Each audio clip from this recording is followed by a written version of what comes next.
What's the biggest area of concern for this Georgia football team that we're going to get to see here in less than a couple of months? I think that you could point to a couple of different spots on this team where you say, hey, we're not sure about that, or it needs to be better if this team's going to be on a championship level, especially when there's as much transition and just overhauling of a roster, right? This is the most transition that Kirby Smart's really had to deal with in his time, at least in the last few years for sure. And they're going to be relying on younger guys. They're going to be relying on a handful of players that are less experienced than they have the last handful of years, which makes the area of concern not as easy to pinpoint. ESPN's tried to pinpoint it. It's the one that I probably would have told you back in the spring pretty firmly. But now we're in the summer. Things have changed a little bit, and I've done more and more thinking about this team. So I want to discuss if it truly is the biggest area of concern. And that's, will these dogs be able to get to the quarterback? Will Georgia be able to rush the passer effectively? Why is this something that the major network is discussing? Why is this something I discussed with y'all back in April as a primary concern? And it's simply personnel or lack thereof. A year ago, Georgia sacked the quarterback nearly 40 times. Right, high 30s. I'll confirm the number in about 2 seconds. 37 times. Michael Williams, Chaz Chambliss, Jalen Walker combined for nearly 20 of those sacks. Smile Munden had 3 of those sacks. Warren Brinson had 2 of them. Damon Wilson had 3 of them. Tyrion Ingram-Dawkins had 3 of them.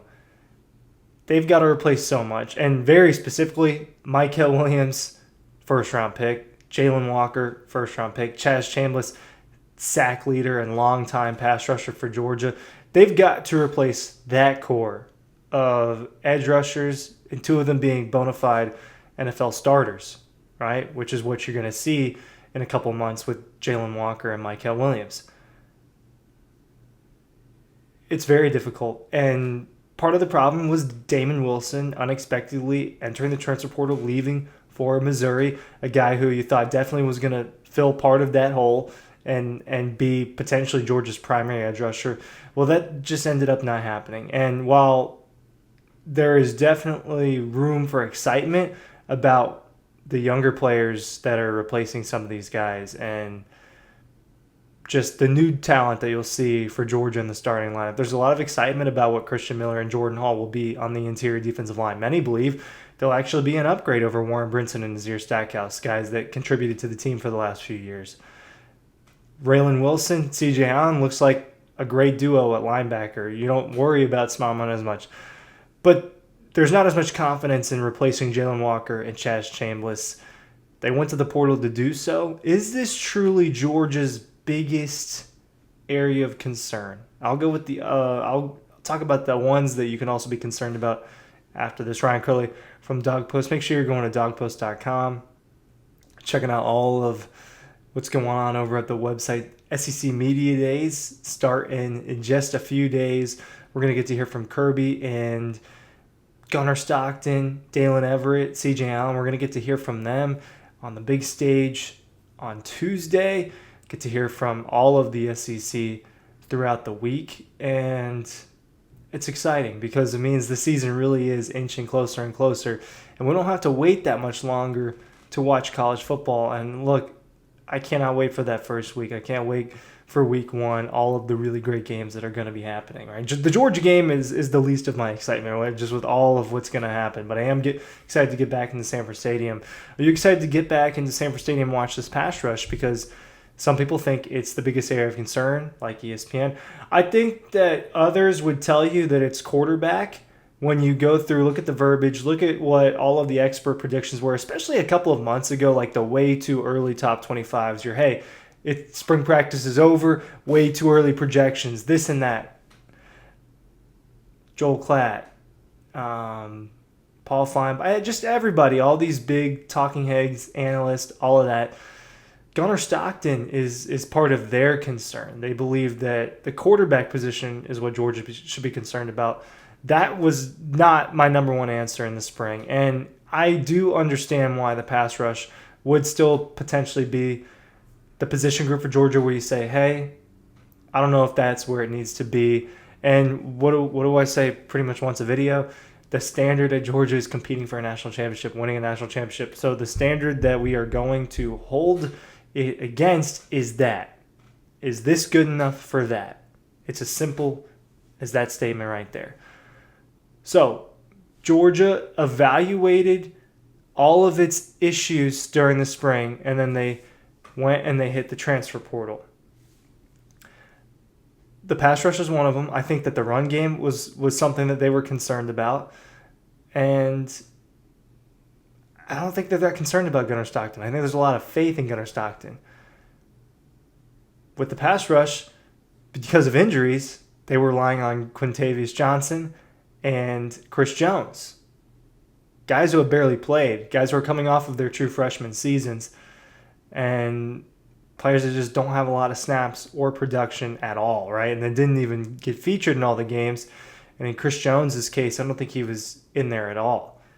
Gabe Harris Jr. is going to be a starter at edge rusher. He's been in the program for a couple of years. And then they went to the transfer portal and they got Ella Medozi, the Army edge rusher, former Army, who had 6.5 sacks last year, led their team in tackles for loss, and to me is a plug-and-play starter for the Dogs. I think that he will be a day one starter for Georgia. That's the type of talent that he is, and the type of talent that Georgia is really lacking at that outside linebacker position. Now, there are true freshmen edge rushers, Isaiah Gibson, Darren Ickenogban. I think that there is some excitement there. I think Zayden Walker can be kind of a hybrid inside-outside linebacker, someone that's also a true freshman. So it's not like they don't have talent, but they don't have any experience at that edge rusher position. Michael Williams, Chaz Chambliss, and Jalen Walker, you combine those three, and that is a ton of college football experience that's just out the door. And I think that Georgia evaluated their situation and say, look, Gabe Harris isn't even going to get to play this spring. He's probably going to start. They're relying on young edge rushers, and they said this is not going to be good enough. That's why they went out and they got Ella Medozi. They made that evaluation. If Georgia really felt that way about Gunnar Stockton, they would have either Ryan Puglisi would be starting or they'd be going out and really hunting for a quarterback, which they didn't do on a super serious level. They did go out and look for quarterbacks because depth always matters, but no one that would have really threatened Gunnar Stockton to be the starter. And look, Kirby Smart's shelling him out at SEC Media Days next week. I don't think there's any doubt that Gunnar Stockton is QB1 in Athens, and I don't think the program has any doubt in him. Now it'll be about execution for Gunnar Stockton. So I don't think that's the biggest area of concern. The running game was the other one, and that's a combination of offensive line and running game. Some injuries to the offensive line during the spring, so you didn't really get to see the full picture. In terms of experience, versatility, and talent, I think that they're fine in that regard. Why? They've been rotating some of these guys in. Some of them have started games. I know you lose 4 starters to the offensive line, but the way that Georgia does it on the offensive line, they've just got guys that rotate in and out. So that combined with the running backs makes up your run game for the most part. Nate Frazier, RB1. Chauncey Bowens was RB2 at G-Day. They have Cash Jones. They have all that. Roderick Robinson didn't play in the spring because he was hurt. They evaluated that situation. They said, we need another thumper. We need another hammer. And they went out and they got Josh McCray, the Illinois running back, senior, guy with 10 touchdowns and over 600 yards in the Big Ten last year, MVP of a bowl game. A bruiser. They went and they got that. So to me, after the spring, they evaluated all their concerns. There's plenty of players in the transfer portal at most positions, and they went out and they got a starter in the portal and a guy that I think is going to get snaps and definitely going to get touches at running back in Josh McCray. It's fair to say that the pass rush is arguably the biggest concern. I look at the secondary. I don't think it's that. I think you feel good about Dalen Everett and probably Daniel Harris. I think you feel good about KJ Bolden and the transfer safeties they all brought in. I think that the wide receiver room now looks like a strength. I think the tight ends feel like a strength. The linebackers feel like a strength. So there aren't a ton of areas concerned. I think the defensive line combined with the pass rush is one that you could look at. But ESPN probably nailed this, if you ask me, about what is the biggest area of concern for the Georgia Bulldogs. Do you agree? Let me know in the comments down below, and I appreciate you watching.